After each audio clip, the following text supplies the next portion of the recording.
Uy. Hello po.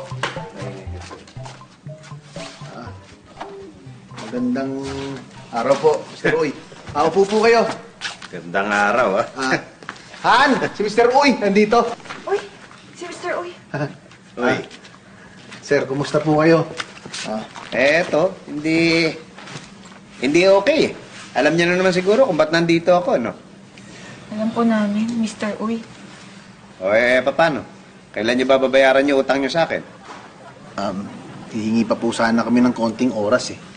Mag-iipon pa po kasi kami. Ako, yan naman lagi niyo sinasabi. Kada pupunta ako dito, kailan ba kayo matatapos sa pag-iipon? Kailan kayo makakaipon ng pambayad sa akin? Nahihirapan nga po kami, Mr. Uy eh.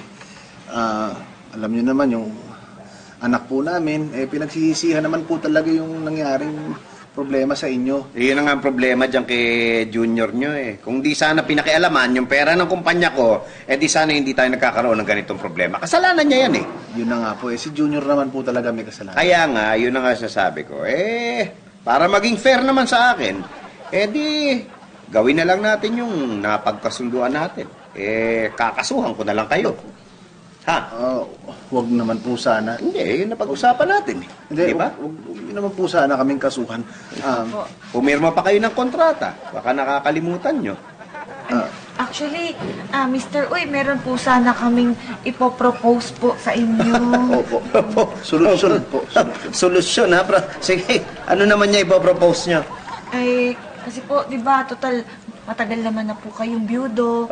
Ay, naisip po namin, baka gusto niyo po na ipakasal na lang po namin sa inyo yung dalaga namin anak isa-isa. Sa anak nyo? Opo. Teka, hindi ko nga alam na meron kayong anak na dalaga eh. Ay, opo, kauwi lang po galing abroad. Alam nyo, medyo ridiculous yung idea no? Pero maganda ba yung anak nyo? Sexy po. Mahilig po siya mag-gym eh. Hindi. Ang tanong ko kung maganda.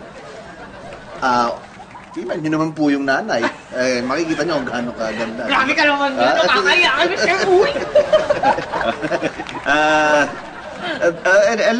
Let's say i-entertain ko yung proposal nyo.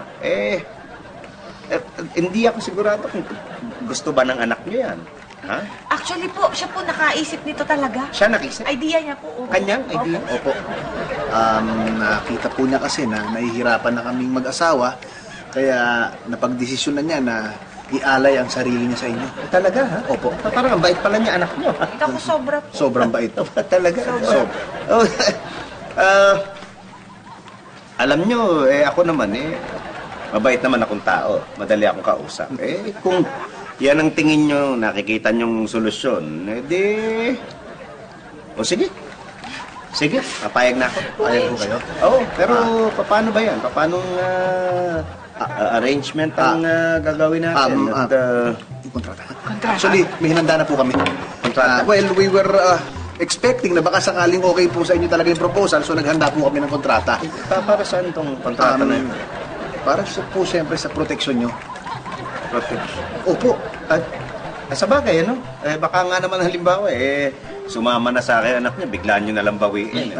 Ako, hindi naman po. Wala naman pong ganun. Mahirap kasi kung gano'n, di ba? Opo. Tapos siyempre nakalagay na rin po dyan na kapag tinanggap nyo ang aming anak, siyempre yung utang po namin mawawala.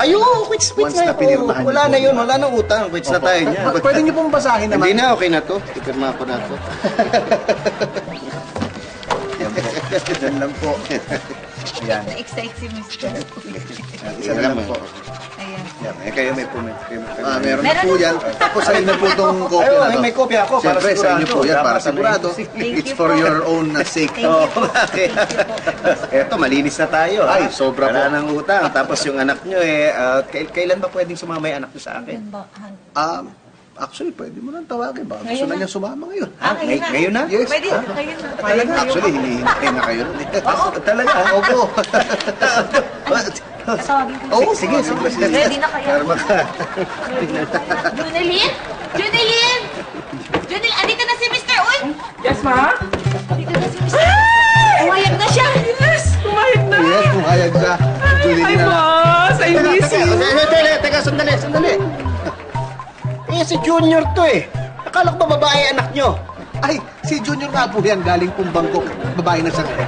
Junie Lynn, your husband. I'm so happy. Thank you, Ma. Hindi, okay. Ito na yung kontrata. Ayoko na. Ay, di po nakapirma kayo eh. Hindi, okay na. Pero quits na kahit hindi ko nakunin yung anak mo. Okay lang. Wala na kayo utang sa akin. Hindi, gusto ko demanda Utang na kita. loob. Hindi, utang na loob, please. Please, tanggapin nyo na ito. Lord, no, please. No, God, no. No, Lord,